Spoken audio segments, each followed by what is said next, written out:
Hello everyone, welcome back. In today's video, we would like to write a program that truncates a floating point number to its integer part without rounding.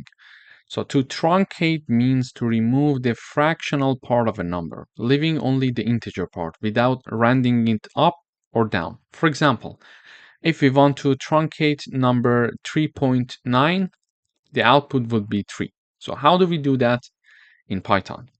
We're going to use the math library. So we type down import math. And then we are having this message being shown to the user, enter a floating point number. Then it is read using the input function from the user. And we learned that it will be by default a string. So we need to convert it to a float. Therefore, we type down the float function. And the right hand side is assigned, the output is assigned to the variable called number. Then in order to truncate the number, we type down math.trunc, T-R-U-N-C, and in parentheses, we type down the name of our variable. In this case, it is called number.